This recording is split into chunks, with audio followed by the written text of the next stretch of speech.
stage.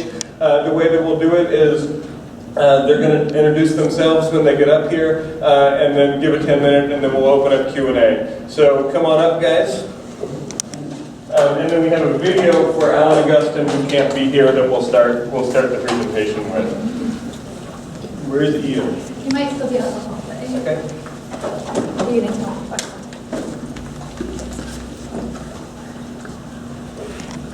And I'm going to step away at this point, but once we do get started, we'll just go from that side to this side. And so you all can introduce yourselves once we get started. Okay? So we're going to start with the video, and then we'll start with you. Okay? Here's the video from somebody who was unable to make it.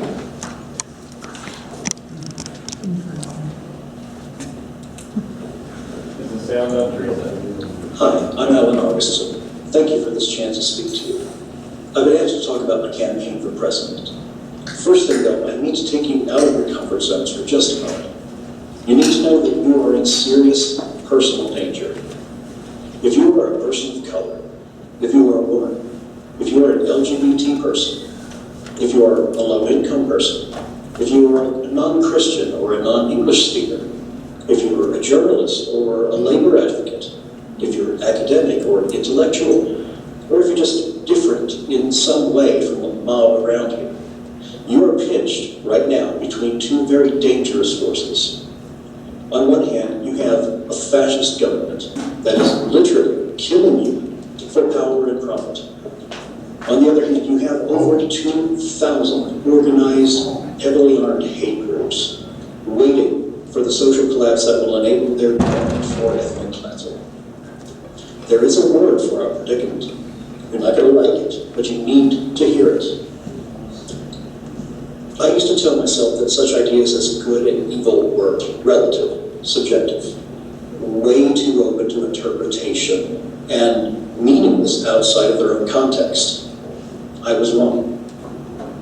We are witnessing the consequences of a mindset that places self above all else, that gratifies and glorifies the self while knowingly, deliberately doing harm to all others. If there can be a better definition of evil, I can't imagine it.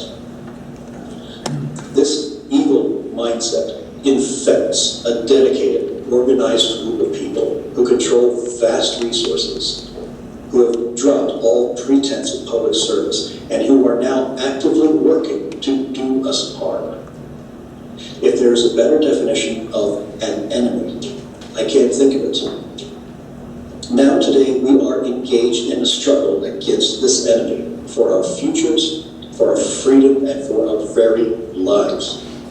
Can you think of a better definition for a war? And so we come to that bitter pill that I alluded to earlier, the ugly word that we don't want associated with ourselves with greens. You are at war, and we are losing. Not just Greens, all people of knowledge and reason and peace and goodwill are losing. And if we lose, those qualities will be gone from this earth. In this culture in particular, where apathy and aggression and selfishness are nurtured, at the punchline. good is considered weak. Knowledge, reason, peace, goodwill, weak. And I think that we Greens have bought into that notion more than we want to admit. Look at our strategies. We seek our 5% of the vote so that we can build for the next election cycle, when we know that every victory delayed is another 4 years for things to get even worse. Every victory that gets away from us brings us a step closer to that time when all choice is taken away. We glorify speaking truth to power when we know that power is not interested in truth. Power in our America is the ability to harm you. Authority in our America is when those people harming you grant themselves permission to do so. And this is why we are losing. We are at war and we will not fight. Now, am I suggesting we build bunkers and stockpile weapons? No. The enemy has a 500-year head start on us there. No, speaking truth to power is futile.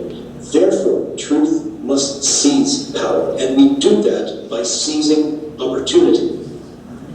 So far, this election cycle, the public are increasingly aware of the great danger we're all in, increasingly aware how short is the time that we have. But while the Democrats continue to dangle Bernie Sanders in their faces, they hold out hope of changing the system from within.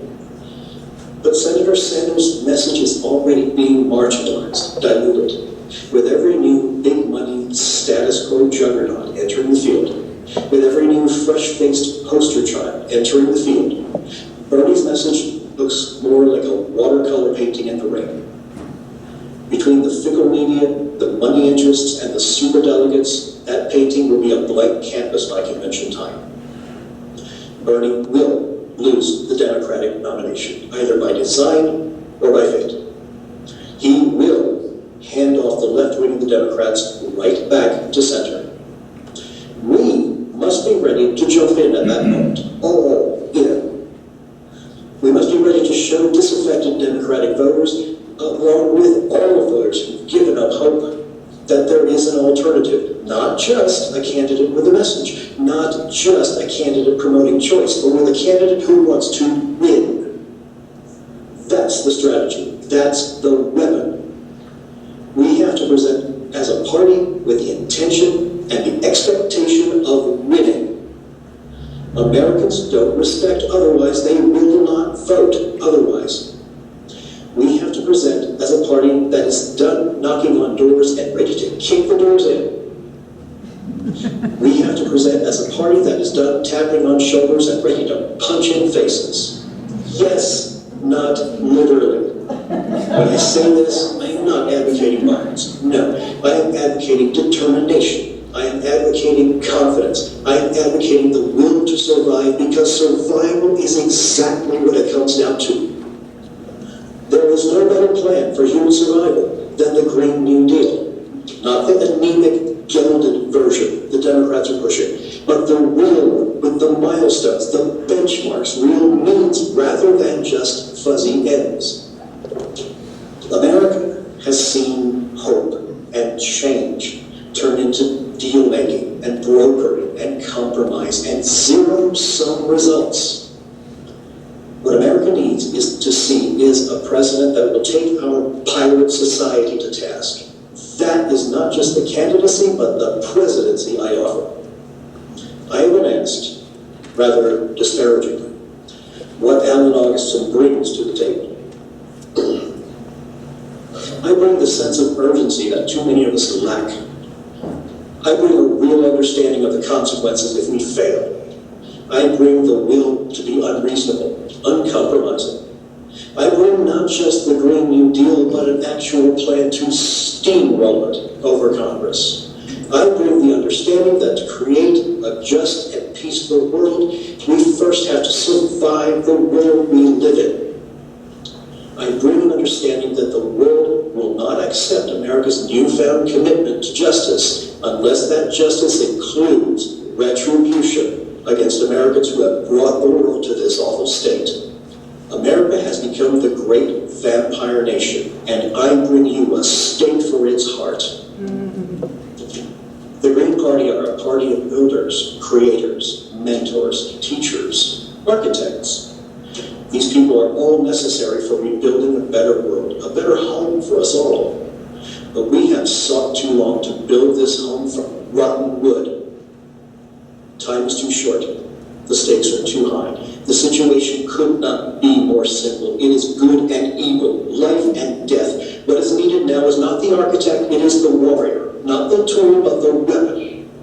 I say these things now, knowing that I will be called delusional, megalomaniacal, egotistical, insane perhaps.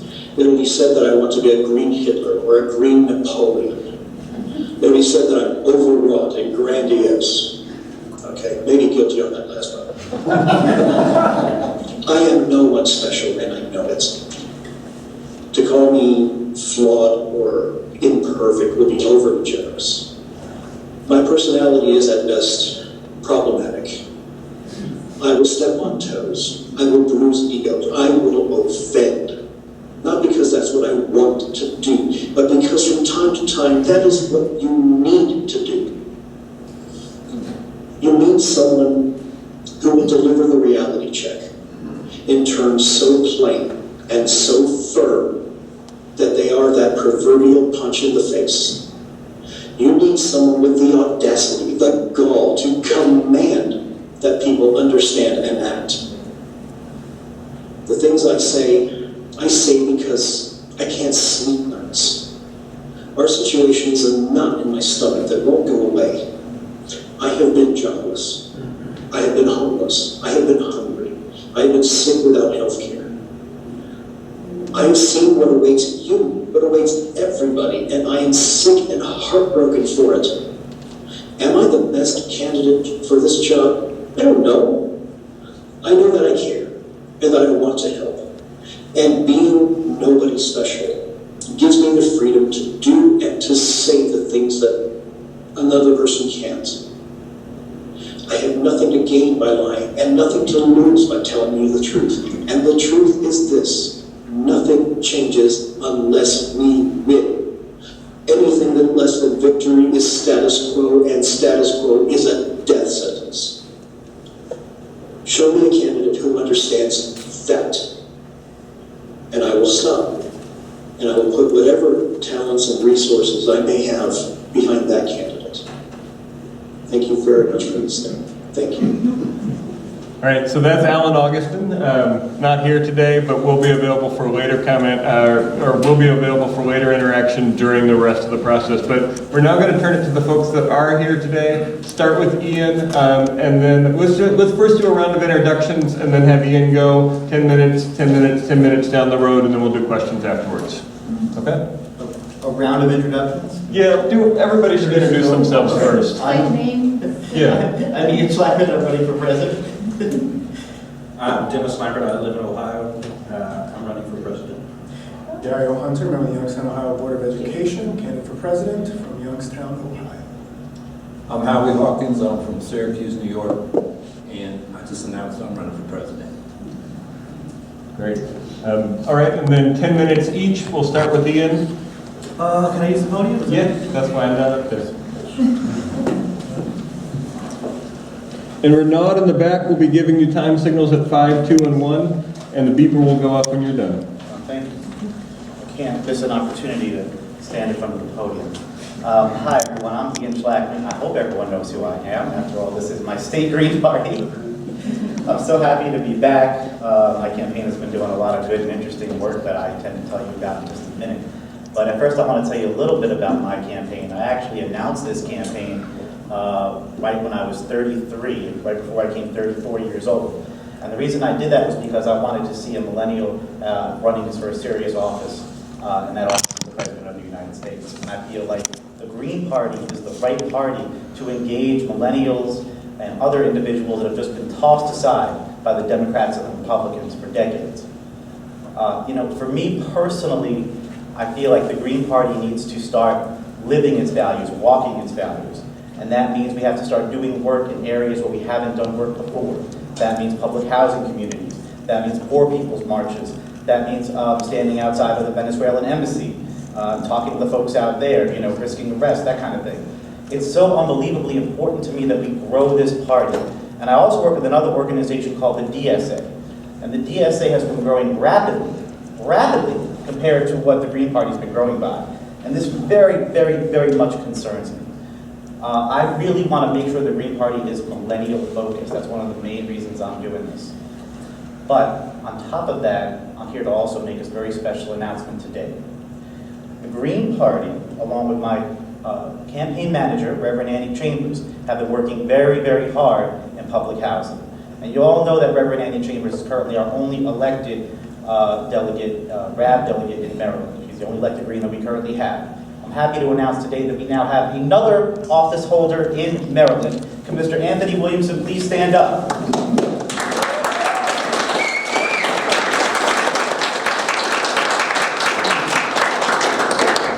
Mr. Williamson is the RAB delegate for Broadway public housing project, and we are so happy to have him. Now Reverend Chambers finally has someone else to fight with her when Ben Carson and Donald Trump send down ridiculous demands to raise the rent or to increase the utilities or do all kinds of crazy stuff. Or mayor, democratically controlled mayor, well, she was a democratically controlled mayor, now we got another democratically controlled mayor because of course there was a scandal there, like there's a scandal every year in Baltimore with the Baltimore mayor. But hey, just keep talking about the Democrats up top, never mention the Democrats at the bottom that are rotting out the cities. That's not really important, we don't talk about that. But the mayor is on a tear to tear down public housing. This new mayor, the old mayor was tearing down public housing right and left. This new mayor is only interested in putting in businesses. There's got to be an economic human rights agenda from the Green Party. The Green Party has to take a firm stand, and we do, that public housing is a right for every single person, no matter what nationality, no matter what race, no matter how poor you are, or what economic class you are. I'm also with the Green Party because the Green Party is the only party that promotes a universal basic income. This is so very important to me. If you actually walk through the communities of Douglas Homes or Broadway East, you'll actually see that not everyone can actually go to a job. Not everyone can actually have a job. Some people are disabled, some people are seniors, some people are new mothers or new fathers. They shouldn't be demanding to get to have the basic rent paid that you need to have a job. A universal basic income needs to be a sole priority for our party, because then we can talk about other important things. We're already the party of Medicare for all. Everyone knows that about us. Well, everyone should know that about us because we need to keep talking about that. But we need to make ourselves the party of economic justice for all. You see, when we start talking about Medicare for all, we can take the next step and we can say, okay, what about housing for all? Okay, what about education for all? We already have that. What about food for all?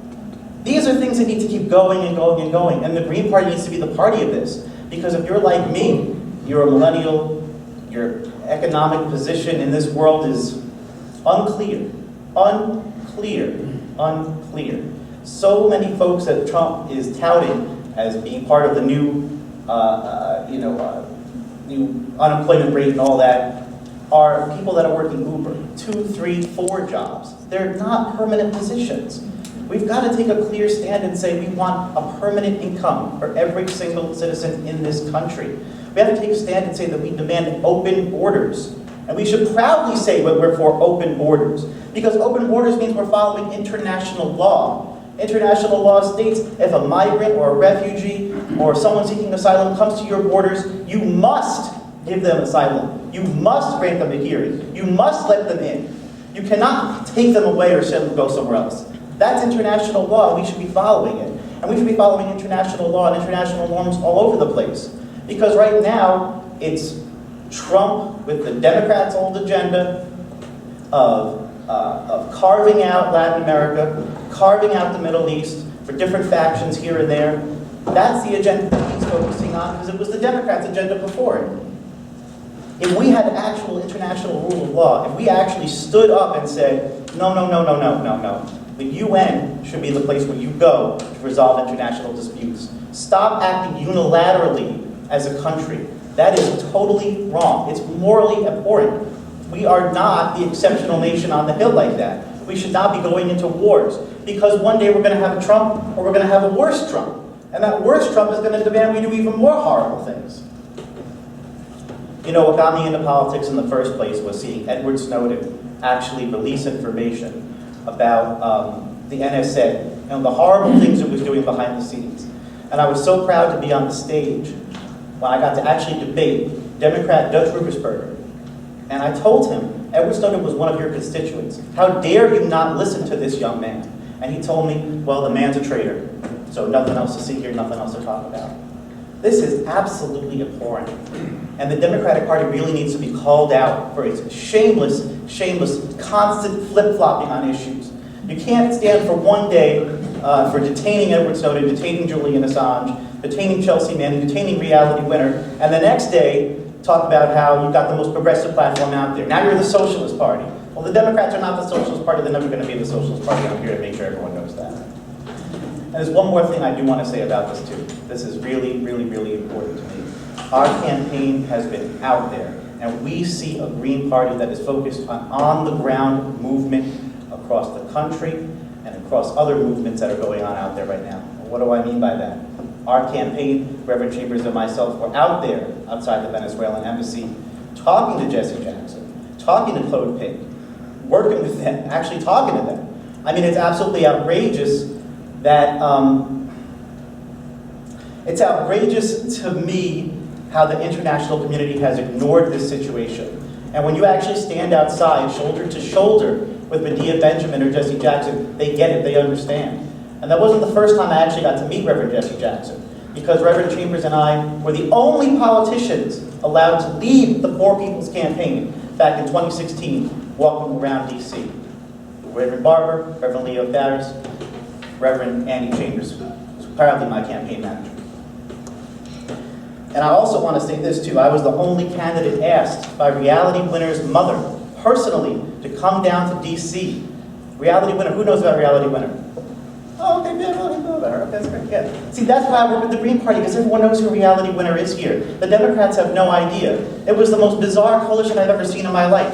You had Reverend Billy from the Stop Shopping Choir, you had Medea Benjamin of Code Pink, you had Kremlin Annex, which is a pro-Democrat organization, all standing there for Reality Winner, calling for her to be released from prison immediately. That's the kind of work that we do in the Green Party, because the Green Party must be growth-focused. We must be the party that's there for you when you're a Democrat, and then the second you realize that party's no good, you switch right over. That's the kind of work that we're doing. And that's the kind of work I want to see done across this country. We must build locally. And I want to leave you on this. The Green Party must start building locally. We've got to start with the localist elections we can find. When I ran for city council in 2016, I lost. But I turned right around and said, what's under city council? RAB board delegate. And that's why my campaign also wants to announce today that one of our initiatives is to get more RAB board delegates like Reverend Annie Chambers, like Mr. Williamson, elected not just here, but all over the country. Because if poor people in public housing know that there's a party that actually stands up for them and wants to expand public housing, and we link that to the millennials in a housing crisis with rents across the country, we would be an unstoppable force for change. We could be the party that we claim to be. We could actually go out there and say, we're not just talking, we're not just up here on a podium because we shoved our way onto the stage. We did the work. We did the work. We were in the public housing projects, and here's who we have to show for it. And they're fighting Ben Carson, and they're fighting Donald Trump while you're tearing public housing down. So that's the message of my campaign. We've got to focus locally. We've got to say, what's the smallest elections we can find, and we've got to focus on them and get young people in office. Get people in office that have been ignored by the mainstream parties for too long. And I will leave on this because I heard my brother go off. I promise I won't take too long. Right after here today, we are having a pizza party right across the street, directly across the street. Walk out the door, we're right there. Mr. Williamson, myself, Reverend Annie Chambers, our team will all be over there. We'd love to meet you and give you some more information on what we're doing in public housing. We'd love to hear about some public housing communities by you all, because I know you're all not in Baltimore, and where we can expand and grow. So with that, thank you so much. Check out my website, Schlakman.com. Everyone have a great day.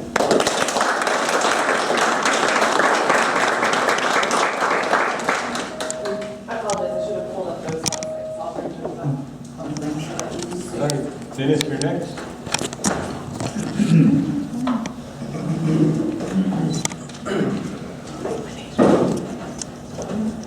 First, I would like to thank you all for inviting the area at about the same time Ms. Aquande, about the same time you were moving into the area, I was moving out. I began my political journey in 1992. When I turned 18, I registered as a Republican. Then I went out and joined the Army. Those were the two things that disappointed my father the most when he found out about them. His family is so democratic that he had a relative named after, I've lost his name now, the fellow who ran against Teddy Roosevelt. But no. But anyway, around 2000 or 1995, when Newt Gingrich was working on his contract with America, which eventually basically stripped welfare from people, forcing them to work for it, kicking people off of welfare, reducing the eligibility for Medicaid and Medicare. Along with that, they put a hiring freeze on the VA. Now, the hiring freeze affected the veterans who were filing claims for disability the most because those are the jobs that have the greatest turnover. I don't know if you guys knew this, but around 2000, because of that 5 years of cutbacks and hiring freezes at the VA, the backlog of claims became 500,000. 500,000 veterans who were looking for help that their government promised them. By the time Obama got into office, it was closer to 900,000. We had 500,000 veterans who were dying or on death's bed wanting assistance from the government, and then we go off to war to create more wounded warriors. At that point, I disassociated myself with the Republicans and became independent because I couldn't see myself becoming a Democrat. I officially became a Green in 2010 when I ran for the Ohio State House.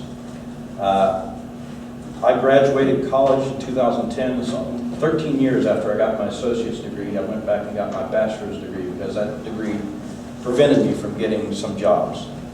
So when I came to graduation, I reached out to all the parties in Ohio.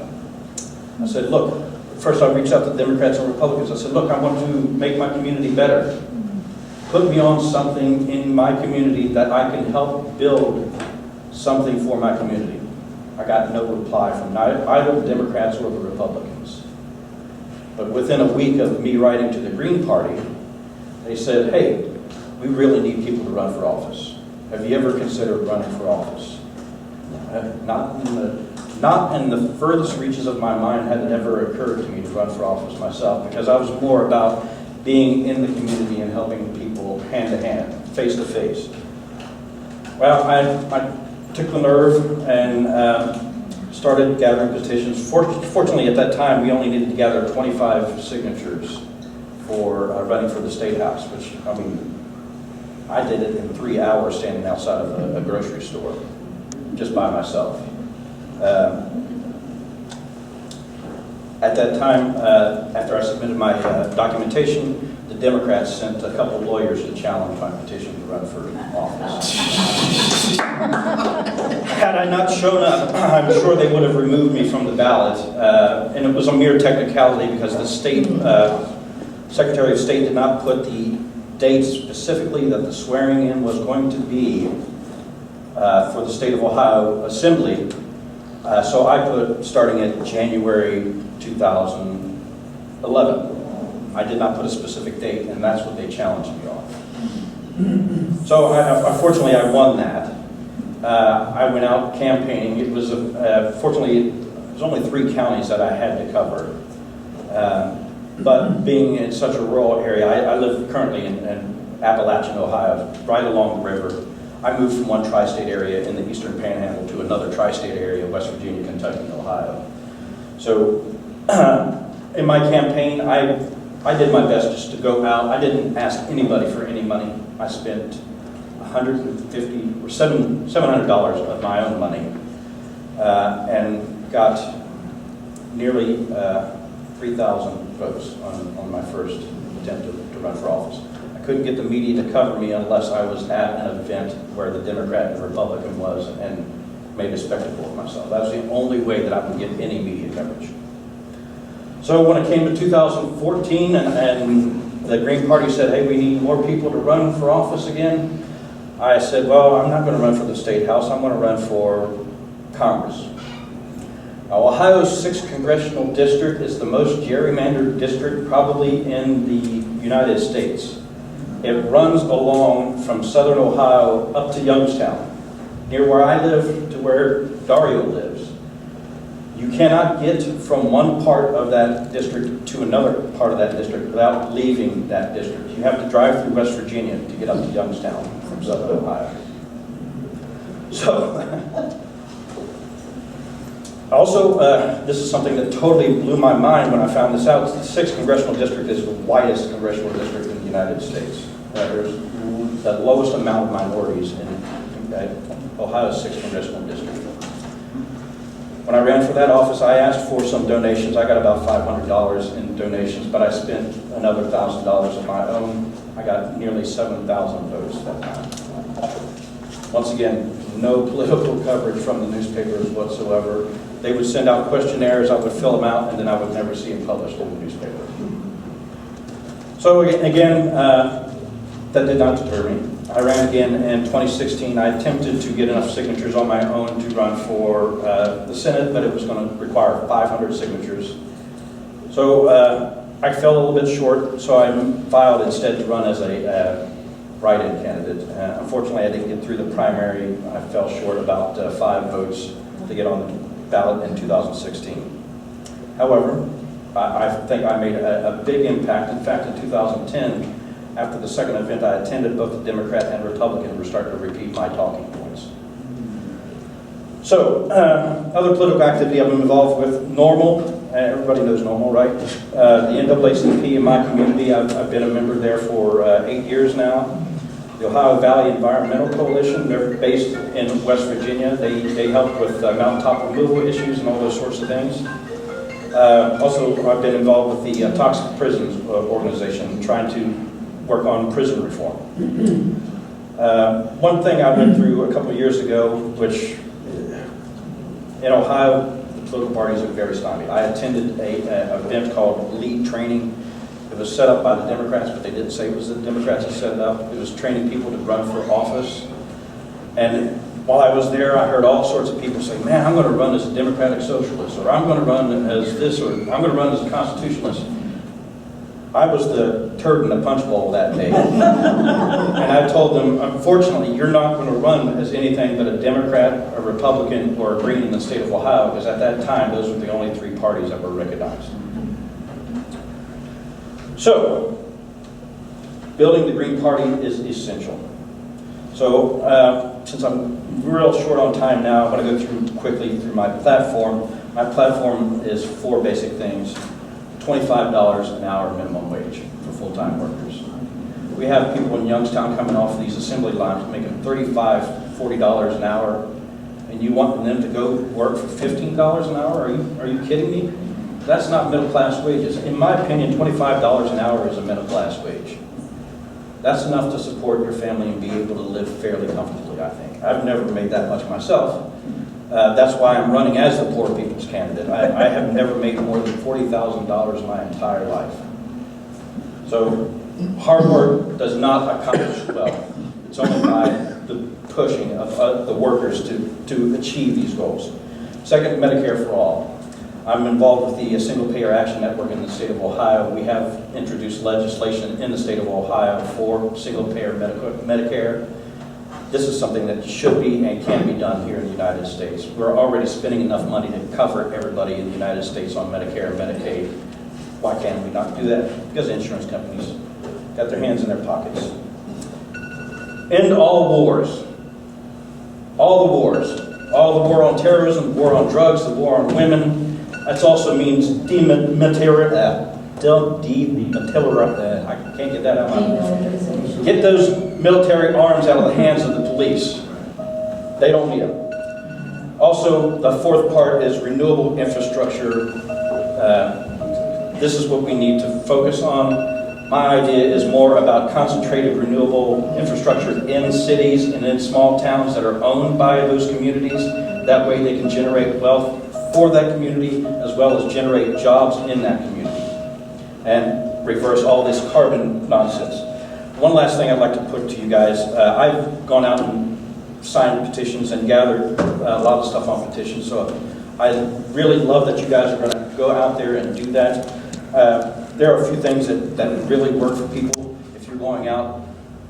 Instead of saying, do you want to sign for the Green Party, you say, do you want to sign for legal marijuana? Do you want to sign for Medicare for all? Because these are the issues that the Green Party stands for. It's not just the Green Party, it's these issues that 60, 70%, 80% of Americans believe in. I do have one last thing, and I'll get off of here. Maryland Code 16401, Maryland Code 16901, Maryland Code 161001 are the laws regarding your signature gathering here in the state. I just did, when you guys were talking about that, I did a quick look up on that. And so hopefully that'll help you guys about what your legal restraints are when you're going out there and gathering signatures. And thank you for supporting democracy.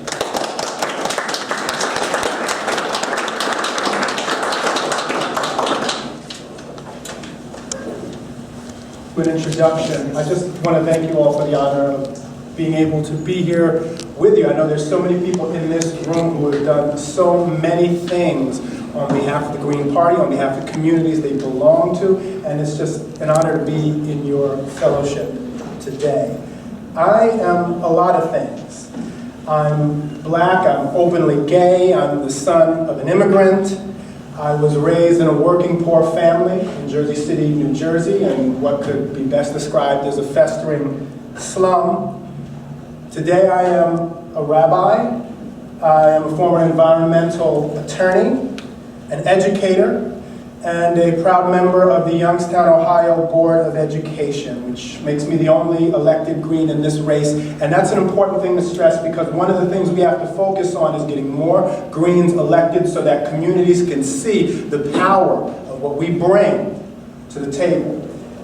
I won also as a write-in in a long shot race, which also indicates how much you can accomplish when you really get on the ground activism going, as I know many of you have been actively engaged in. I am a community activist in Youngstown, Ohio. I've been fighting state takeovers of our school system. We're currently under a state takeover that has leached away millions and millions of dollars and produced absolutely no results for our children. We've had 2 years of Fs.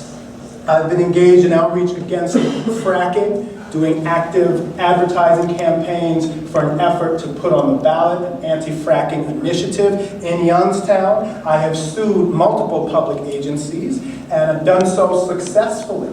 You can't imagine what it feels like to have to face up to an agency that's represented by your state's attorney general and compel them to settle because they haven't complied with the Public Records Act. I have done that twice in my community. And I also consider myself an activist on Palestinian rights, which is an interesting position to be in as a Jew, as a rabbi. And we'll discuss a little bit more about that later because it relates to my platform on peace, which is such a central part of what we do as a party and what we need to advance going into 2020. But I want to address the Green New Deal.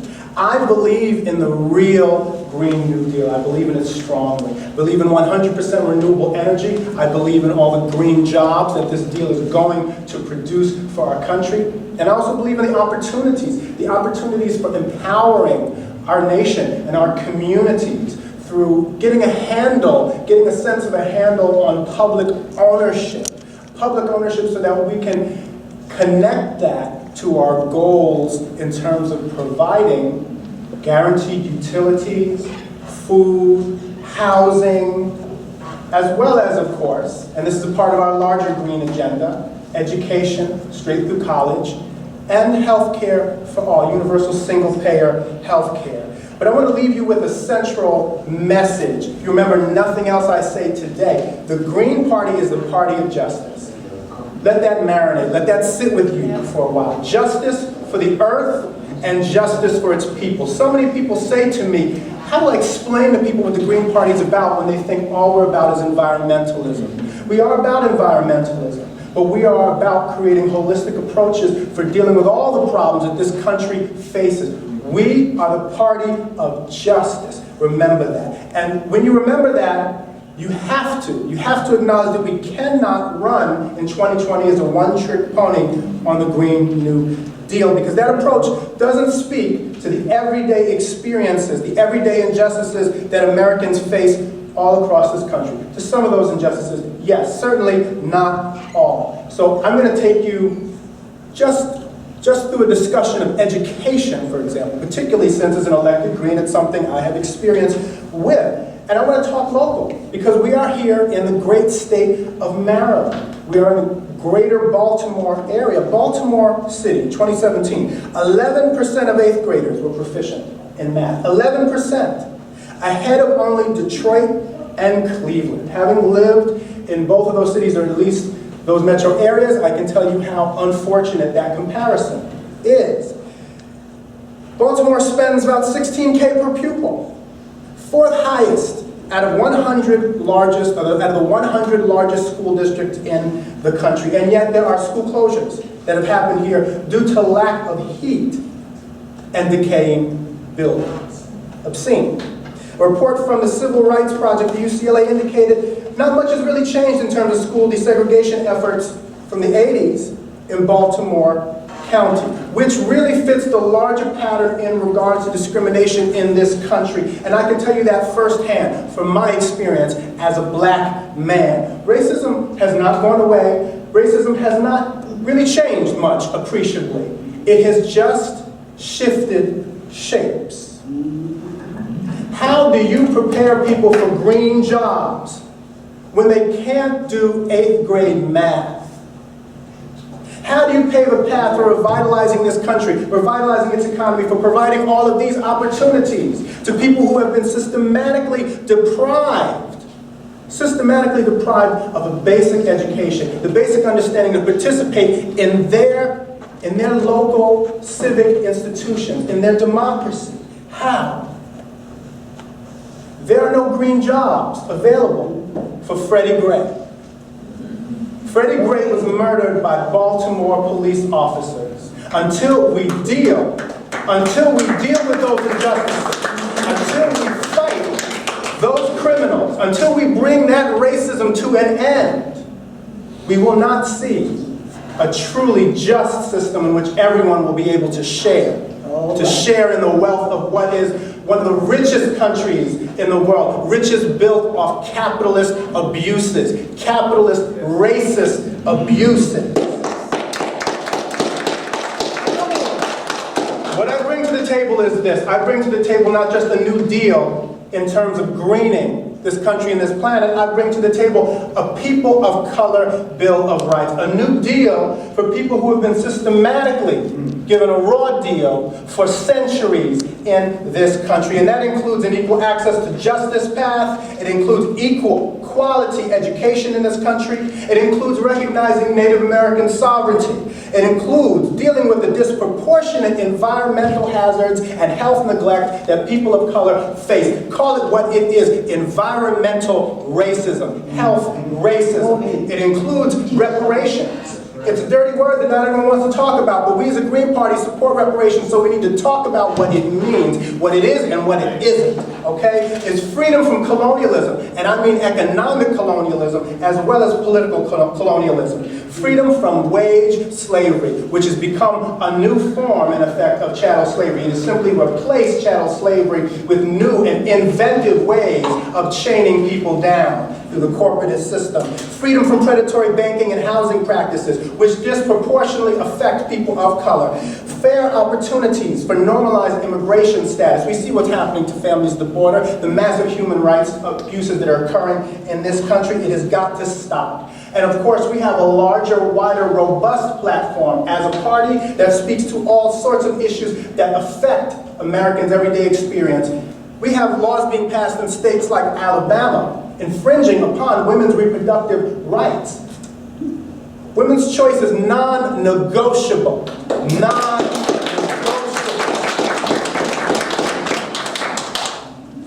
So I'm here to talk to you today about how we build a comprehensive path forward, to be seen as the party of justice, because that is what we are. And I'd be remiss if I didn't mention the fact that that means bringing peace.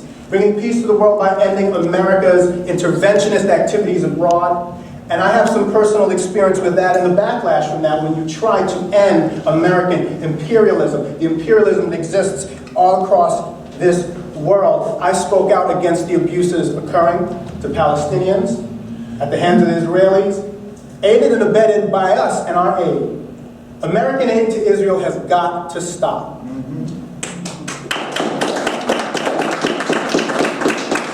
For stating that clearly and declaratively with a loud voice, I lost my job as a rabbi at a congregation in Youngstown, Ohio. I do not regret it. I'm not sorry for it. The attention that got, national and international, brought more attention and awareness to the cause, and that's a life goal for me. That's more important than a job, and that's what I'm here to do. I'm here together with you to bring that awareness, to bring those issues out, to fight the oppression, because ultimately there is no real green win without the voices of the oppressed. Remember that. And there is no green revolution, not truly, without liberation. And I don't mean that misused form of liberation that invaders use every time they invade a country for profit.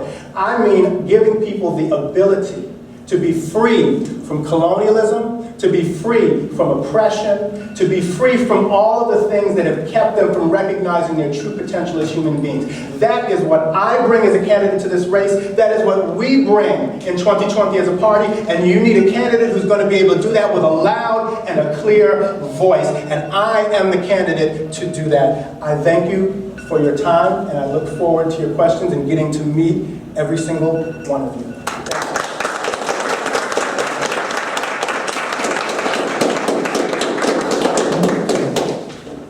Good afternoon, and thank you for the opportunity to speak to you. My name is Howie Hawkins, and I didn't seek to run for office, for president this year. I was drafted. I was drafted before. I joined the Marine Corps to resist the war in Vietnam, and that's a whole story I'm not going to get into, but I've been involved in what we used to call the movement, with a capital T and a capital M, civil rights and anti-war in the 1960s.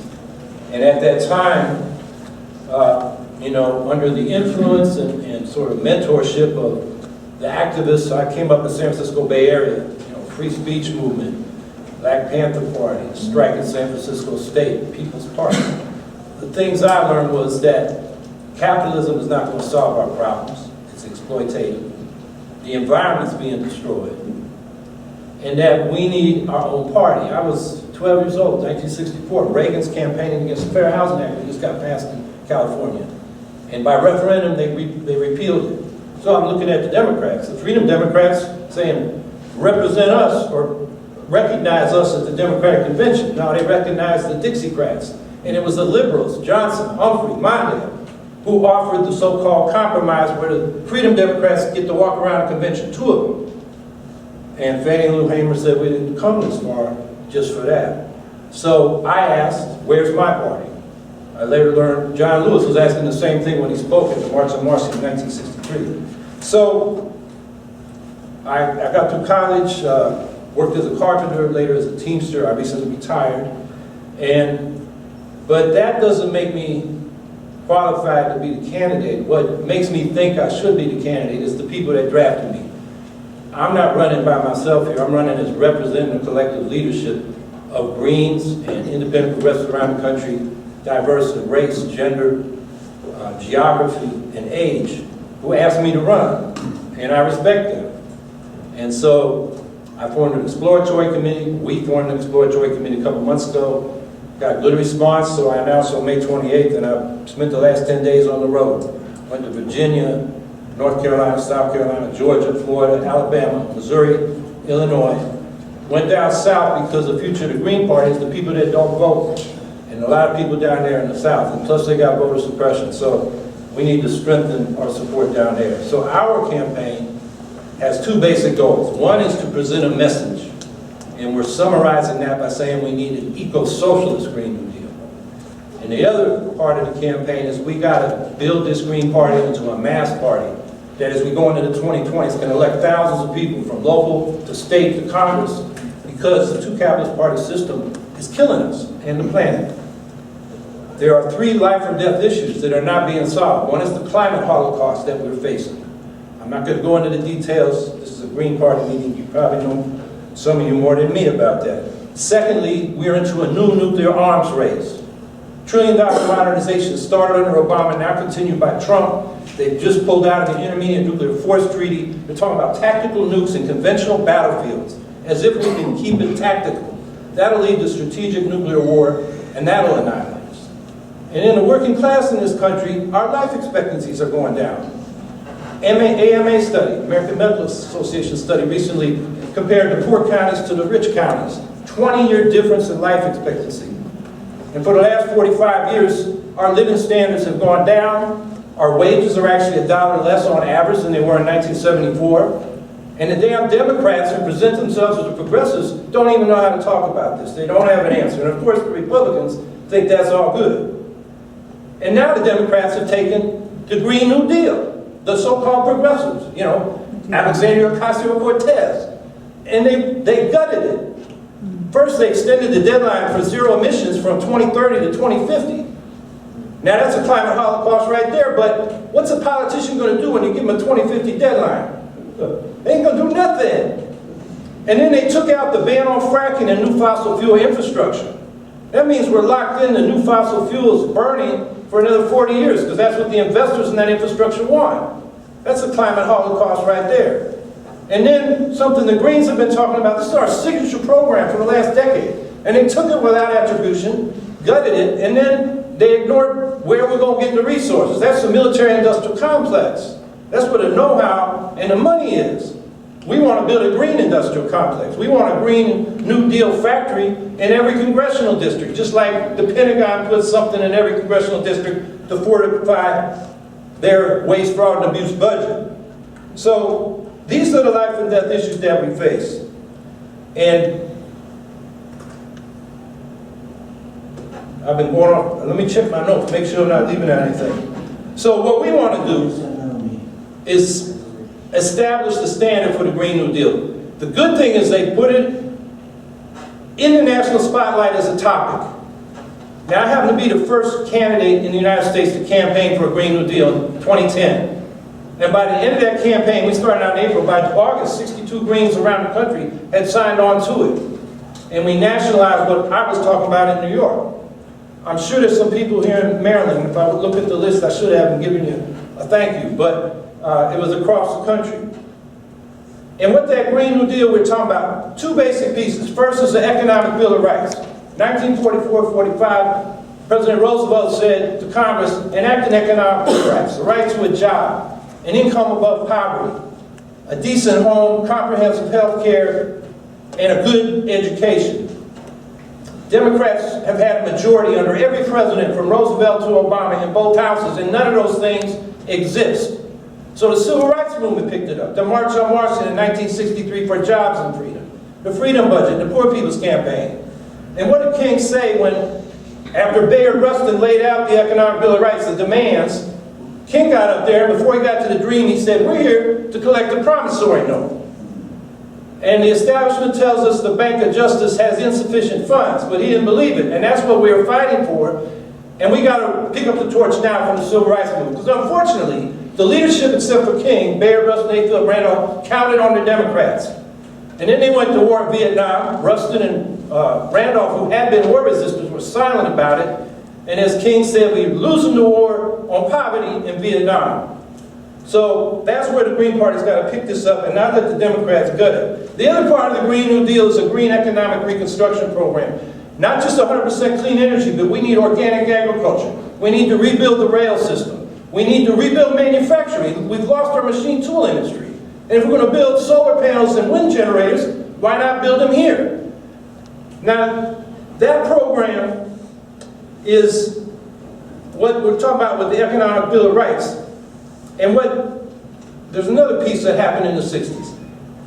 The idea of an Economic Bill of Rights for everybody was to undercut the white backlash that was mounting. And because it got defeated back then, we got the white backlash in the presidency now. And the Democrats don't have an answer to it. So, let me talk about the other part of our campaign, and that is building the Green Party into a mass party that can become a major party. I mean, I think the scenario we should look at is, the Trump Republicans are a minority of the country. The polls show that. He's the most unpopular president. But the Democrats don't know how to deal with him. They cower before the right. Pelosi says, well, we can't impeach, it'll divide the country. And Trump divides the country every time he does a racist trope and then incites people to violence and people get killed. So we've got to get on every ballot, 51 states, counting D.C. We want to do that. We want to get about 40 of them this year. In the past, the Greens have waited until next year to start petitioning. We need to do that this year. So we get into January, we've got 40 states on the ballot, we get those other 10. and they can't ignore us.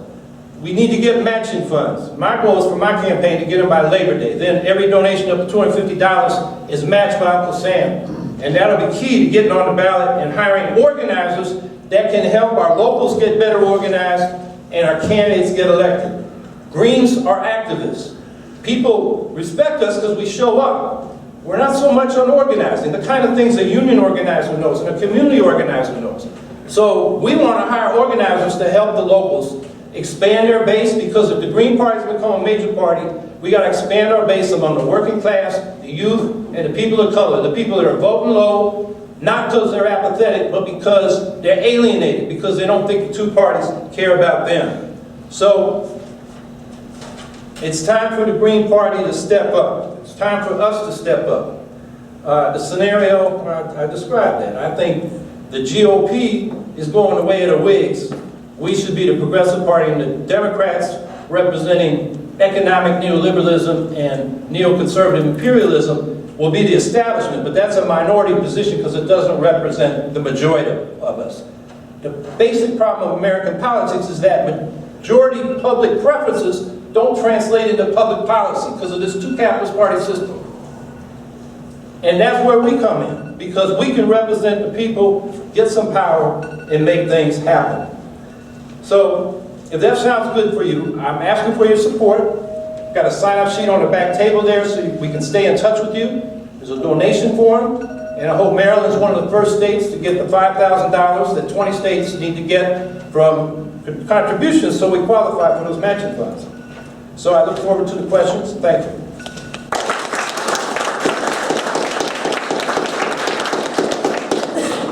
We're at 2:05 now, and the panel on the Venezuelan embassy starts at 2:30. So we have 25 minutes of questions, and what I think we want to do is have questions be for each of the panel, or for each of the candidates, and then allow about a minute of response so that we can go through a bunch of different topics, and then we'll have follow-up opportunities during the primary process for people to get more engaged and more in depth. So if there's anybody who wants to start the questions, the floor is open, and we'll keep a stack on that and get going. Go ahead. How would you suggest at the national level that the Green Party becomes visible? Because of the corporate block on the media, that has been an ongoing problem for the survival of the Green Party. So what is your strategy to make the Green Party nationally visible?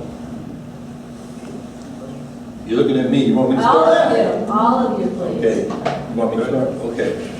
The corporate media supports the capitalist two-party system. So we got to do a bunch of things. One is we got to use social media. We got to use our own media and get it out through the grassroots. Secondly, we got to have our locals going out to the people and knocking on doors. The corporate media can't stop that. But what we can do to get their attention is get on all the ballots. We're going to then maybe be the margin of difference. That's the way they look at us. Then they'll attack us for being spoilers. And we attack back saying, no, we improve elections. We bring up issues that two parties have no real solutions to, and get engaged. And then we start, doing things like, I want to go after Joe Biden. He strong-armed Congress to get this law changed that got my pension cut. He ain't the working man's friend. Provoke him. And then the Green New Deal. That's our program. When the European Greens just had big success, because they had this positive program of hope, which they called the Green New Deal. Social supports, climate action, strengthened democracy.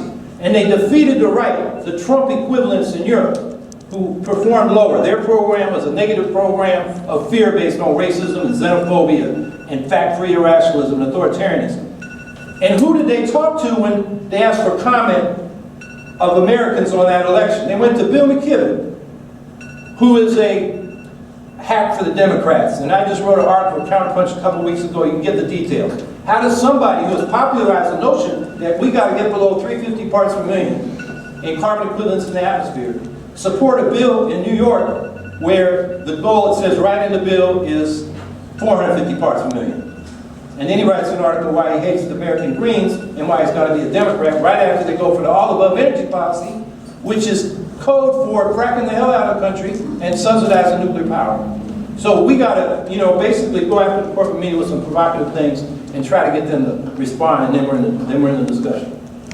All right, we're going going to set it 2 minutes for everybody else for the answer to this question. I do want to get through questions on this, and there Oh, will you be- keeping the time? Yeah, yeah. I saw a T out there, but I didn't know she was So go ahead, anybody else who wants to answer? Dario? Yes, thank you. I know it sounds rather simple on the face of it, but get up, get out, and do something. Now, I know all of you here have been doing that, but it has to be a systematic approach, and I can tell you from personal experience what does work. We've talked about being the media, and that includes getting out on social media and spreading the word that way. But it also includes being the story. What do I mean when I say being the story? As an elected member of the school board, the things that I do as a school board member become news stories. Because if you're actively doing your job as a school board member, you're advocating on behalf of the community, you're pursuing legal action if need be in order to protect their rights, and they can't escape the notable, newsworthy nature of those stories.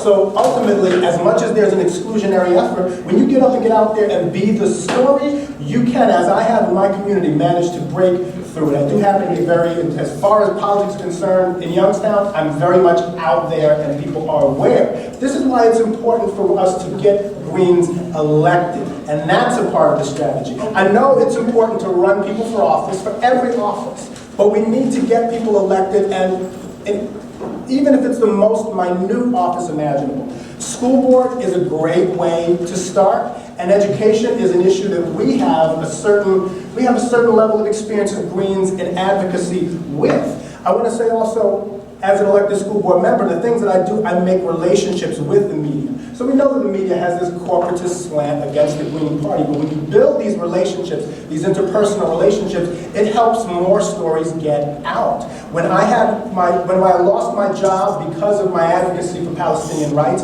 I actually got a call from a member of the media, which was not about a story. She called me to say how sorry she was that happened. And it was one of the best calls that I've had from the media in my life, because you build those personal relationships with people. Community outreach. Community outreach is so important because I've sat at too many Green organizing meetings where there isn't as much diversity as there ought to be. In Youngstown, politics in the black community revolves around the black churches. If you're not getting out there and making those connections, you're not bringing those people in, but that community has so many issues that we speak to as a party, not just education, but civil rights. I had a local civil rights activist say to me, well, aren't you just a party of tree huggers? What else do you do? You have to make those connections, and people have to see you where they are for them to want to be at the table with you and feel that they're equals with you. So thank you. All right. I can't really expand much more than what these guys have already said. Encouraging more people to run for office. One of the things I'm doing as part of my campaign is just blasting the media as much as possible with as many press releases as I can, as well as trying to reconnect with some of the people that I knew from when I was studying journalism 30-something years ago. And to that, one of my latest press releases, just to kill a little bit of time, and then I'll get off here. William Jennings Bryan, by the way, is the name of the Democrat that I have a family relative named after. 130 years ago, ran against McKinley against the gold standard. So, my latest press release is a woman's place in the house is a phrase used by misogynist men to tell women that their only value is what they can do for the man who has them in their home. Women were treated as less than domestic servants, often with fewer rights than the male child they bore and were raising. The hope of the 19th Amendment for many women of the time was to balance the rights of women in the country with those of the men. Enfranchisement of women may only have meant they were going to double their husband's vote. Other women, less personal here, Shirley Chisholm, tried to take the next step to be a representative for all of America. All over the world, we've seen prosperity under the leadership in women of all nations. However, the United States is far behind in having proportional representation of women and other minorities. As these minorities are not represented in the halls of the legislature, they're taken advantage of by those who are. Feminism has had a long history of taking misogynist statements and using it to support the struggle for their rights. On the 100th anniversary of the 19th Amendment, proposed on June 4th, 1919, and ratified August 18th, 1920, in the first initiative for Dennis Lambert's campaign for President of the United States, we're proud to announce a woman's places in the House. Dennis is heartened that many women ran for and were elected in 2018, but disappointed so many are not running for office in 2020. A Woman's Place in the House is a program focused to encourage women to run for office. Any woman who has an interest in running for office for their state house or for Congress will be eligible for assistance from Dennis Lambert for President campaign as part of the Women's Places in the House program. This assistance includes support, resources, filing fees. Additional information is available on the website. It's been nearly 100 years, women deserve to lead. All right, we have 2 minutes.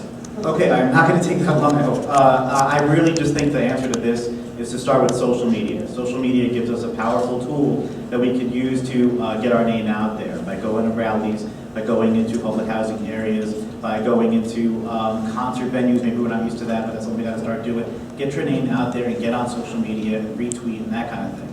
And I'll give you some examples of how it's worked for me. I mean, when I was at the Venezuelan embassy, first time I was down there, Code Pink retweeted me. Second time I was down there, Jesse Jackson retweeted me.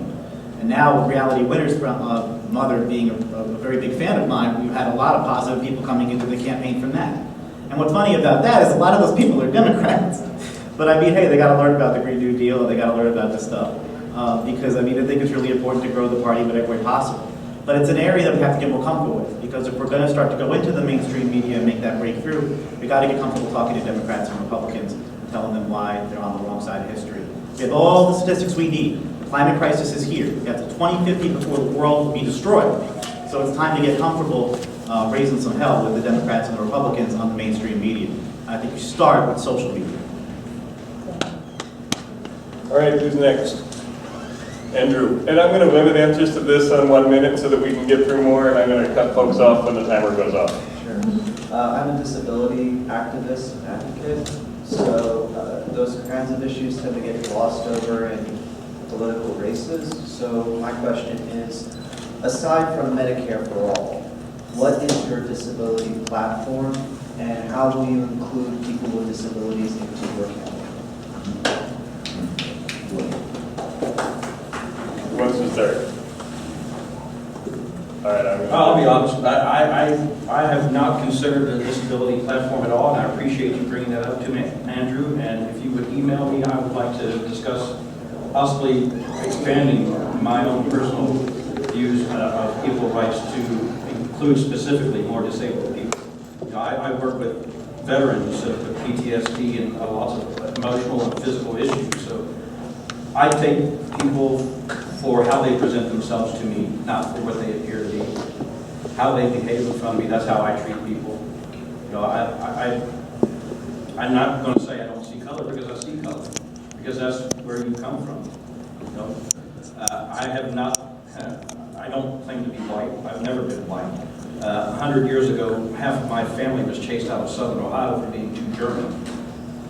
Prior to that, I had Irish family who couldn't get hired because they were considered Catholic. So, you know, I believe that everybody should have equal representation, and I'm really interested in what you have to say, Andrew. If you could contact me for see me out of this. Ian? Sure, you drafted. Essentially, I mean, I get emails about this all the time. We do try our best, and we're trying a lot harder. You have to, there's a couple of different, so to actually make sure disabled people can actually see your campaign, you have to actually know about things like the colorblind palette and making sure your campaign is accessible, using codes behind the scenes to make sure speech-to-text translators can actually pick up and actually talk to your campaign and get the message out there. Because not everyone that sees your website is just going to see the basic overhead, that kind of thing. But also, I mean, we do have someone on my campaign that uses a wheelchair, Reverend Annie Chambers. And I have taken her into DC, Philly, New York, many, many times. And I can tell you right off the bat, we had to switch up tactics. Because in DC, for example, a lot of the subways, everyone prefers the subway over the bus. But they don't have elevators at work. We learned that the hard way. So now we take the bus whenever we're going into a new city. That's the kind of thing we have to do. And that's just sort of like a basic general sense of how to actually make sure people that are disabled can work on their campaign. And I guess I'm going to go 1 second. I'm going to say mental health disability is a big one too. And I'm a big proponent of making sure everyone can work on their campaign, even if you do have a mental health disability. And I try to keep that in part of my campaign team. Dario? Thank you, and thank you so much for that question. Three-pronged approach: empowerment, inclusion, and leadership. In my role in the school board, I deal with issues that face the differently abled on many different occasions, particularly when it comes to exceptionally gifted students. And unfortunately, the Youngstown Board of Education, like a lot of urban boards of education, has really not lived up to the promise in regards to educating exceptionally gifted. We have to do better as a country. We have to live up to the standards that are set out in order for students to be raised empowered through their educational system to do whatever they would like to do. Inclusion. Inclusion is so important, including people in community panels that determine what happens in terms of the governance of your local area. And of course, enforcement. Enforcing the laws on the books. Americans with Disabilities Act. I think it's so crucial to make sure that there's equal opportunities for everyone under the law, especially including the differently able and leadership. Someone asked me once at a campaign stop, would you appoint someone who's differently able to the Supreme Court? Absolutely. Because ultimately, not only can they do anything that anybody else can do, because all human beings have that innate capability, but because that insight, I believe, would be so valuable, especially when it comes to enforcing the legal framework to protect the differently abled in this country. So thank you for your question. Howie? Well, there are a number of areas. One is housing, independent living. We've got to, make provision for that, because right now, and I'm most familiar with New York, which is probably most progressive in most states, disabled people often can't live independently, and they're put in institutions that really don't treat them right. So we need a public housing program that produces enough housing, because the private market won't do it, so everybody has access to affordable housing. And part of that has to mean integrating disabled people into the public housing, like we should integrate people by income and, of course, race, but public housing has been used to increase segregation in our communities. So that's one area. Wages. A lot of times, they give jobs to disabled people in a context where they're super exploited by private corporations. So we've got to protect them in the wage structures. Education, Dario talked about it. A lot of schools don't provide people with special needs, and a lot of that, things like dyslexia and other learning disabilities, and they're kind of just told they're stupid, they get put in the lowest track, and they're expected to, maybe get through high school and get a crap job. That's got to stop. And finally, as far as getting them into my campaign, I would like to hire somebody just on that issue, who could research and, get me better educated on the federal laws and how they affect all these policies. Pending that, I want an advisor. Maybe I need to talk to you after this meeting to see where we can take that. But that all depends on funding. And so, Green's we need my minute up? Yeah, okay. Okay, go ahead. Yes, my question is about the vaccination. What does y'all want to do about that? With the what? Vaccination? Vaccination. Yes. Who wants to start this? I'm going to grab it in a second. Ian, go ahead. I'm not going to go first again. Okay, well, my campaign is 100% pro-vaccine. And I do believe, unlike some other candidates out here today, that our campaign the Green Party needs to be 100% pro-vax. 100% pro-vax. We can't have any ambiguity on this issue. We've got to make sure that we protect the rights of the states, including New York State, where I'll just come right out and say it, Mr. Hawkins actually supports Ron Sussman. Ron Sussman, who actually broke the measles vaccine situation up there. So now kids have to go to school with people who are unvaccinated, and that's because of Ron Sussman. I have no earthly idea why Mr. Hawkins is promoting Ron Sussman for breaking a measles vaccine. I think it's completely ridiculous. But this is the kind of thing we get in the Green Party. And I'm so glad that you brought this up today, because if we can't survive the primary, how are we going to take this to the general election? Are they going to be calling our campaign anti-vax, anti-vax, anti-vax over and over again? Because all Jill Stein had happened was one person in the audience shouted something about being anti-vaccine, and then she's been painted anti-vax ever since. It's time to take a stand and say the Green Party supports what we do. We support New York State, in particular, quarantining kids against vaccinations, quarantining kids against Ebola or disease. That's the time. How do you want to go? Yeah, the guy's name is Michael Sussman. He's the most prominent civil rights lawyer in the New York State. You ever saw Show Me a Hero about the fight for desegregation in Yonkers? He was the lawyer. Michael Sussman did not oppose vaccinations. What he said was kids who are not sick should be able to go to school, because the county said any kid that didn't have vaccination can't go to school. He said quarantine the sick kids, and that's a way to deal with the measles outbreak there.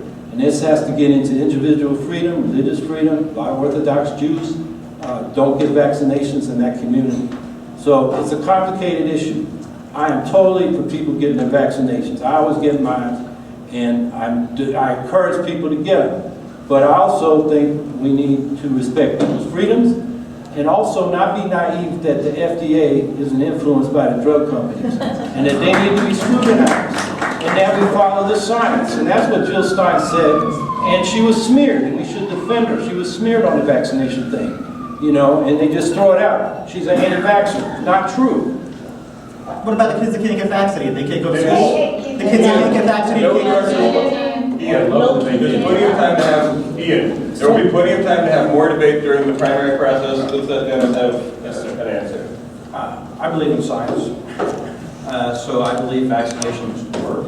We have nearly 200 years of history and medical evidence that prove they do work.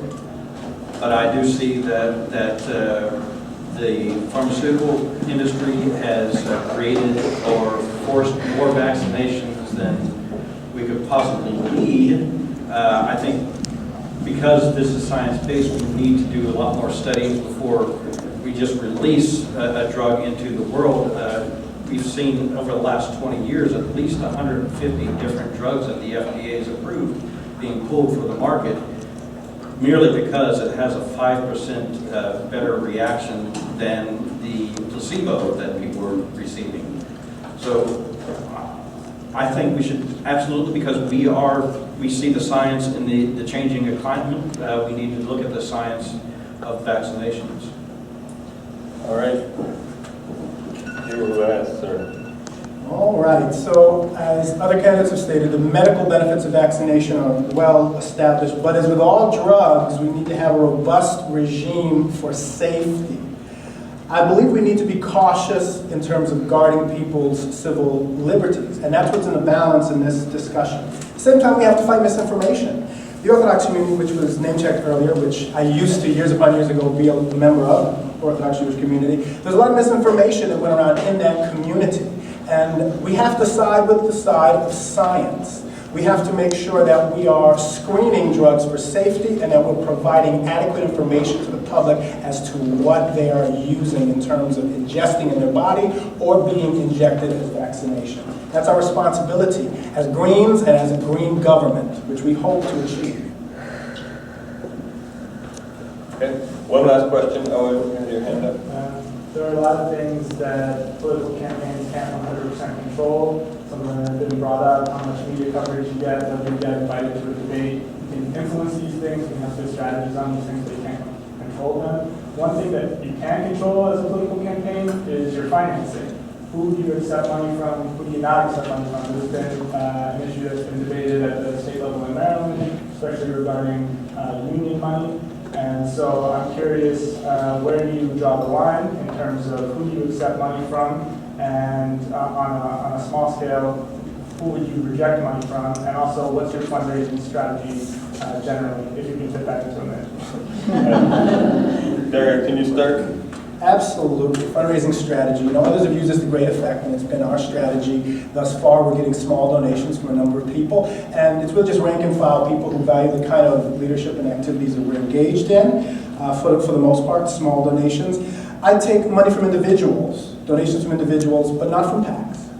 The only exception I make for that is for state Green parties that have been forced to become PACs because they have not been allowed to be ballot access state parties. My local party, the Mahone County Green Party in Ohio, is a PAC because they're not allowed to be a party because of the restrictions in place in Ohio that squeezed us off the ballot. Those are the only PACs that I will accept money from, otherwise only from individuals.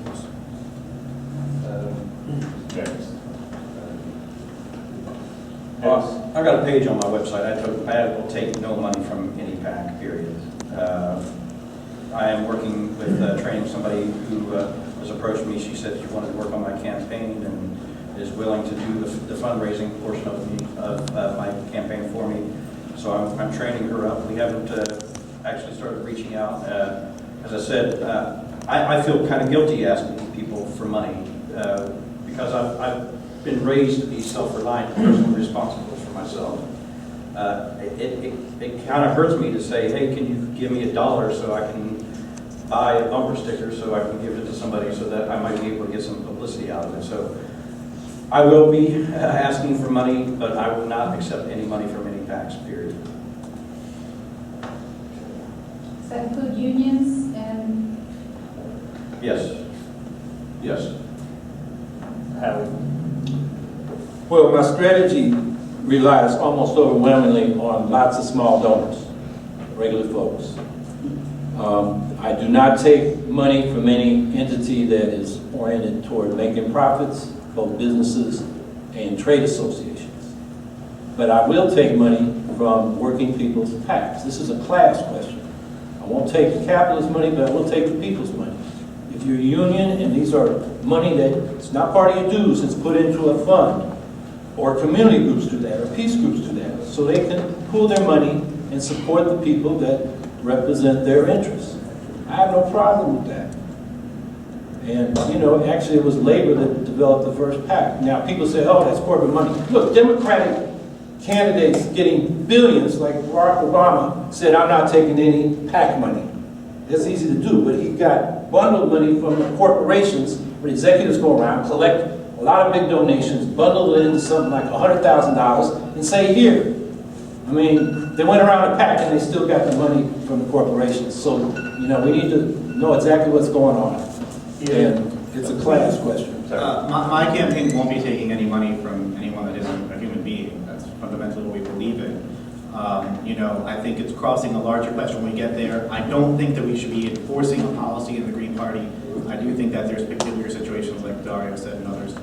I do want to also just say that, you know I shocked people in my last comments, but I make no apologies about being 100% pro-vaccination, and I stand in solidarity with those kids that are immunocompromised and that cannot get vaccinated. I want to make sure they have a right to go to school as well. And I think there shouldn't be any quarter in the Green Party for people with another kind of opinion like that. And Mr. Ron Sussman hangs out with Del Bigtree. Del Bigtree is the crazy anti-vaxxer that goes around with those swastika Holocaust buttons and puts them on himself and says that anti-vaxxers are the next people they get chased by the Nazis. That's insane. The Green Party should have no part of this, and that means condemning Ron Sussman as well for showing up to rallies with Del Bigtree. And I'm not going to apologize, and I'm not going to step back for taking this kind of stance. And I do hope that you still consider me, because I do consider everyone in this room a friend. But I do feel like we got to make sure that this is something we root out of this party once and for all. That's kind. So can we give a round of applause to all of the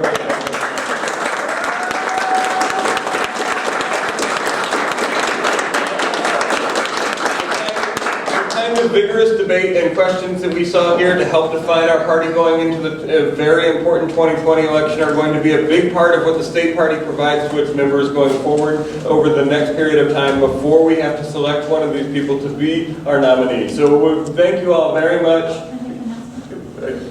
Yes? Just to remind people that we're also having a meet and greet after this meeting at our home just down the street. Everyone's welcome. And you can go to the pizza thing. Oh, that's good. But I'm not thinking about that. This is relevant to this. So anyway, yeah. So thank you to all the presidential candidates. There will be a page set up on the Maryland Green Party website that has information from all of the candidates, similar to what the Green Party of the United States has done, so that there's an ability for folks who are running for our nomination to be able to submit information, and we'll also facilitate a process to get questions that you all have directly to that and get that information housed there. There's a good debate to be had, and we're excited to be able to kick it off from Maryland here today. Thank you to all the presidential candidates for coming out, and we really appreciate the opportunity to get to hear your vision today. Thank you.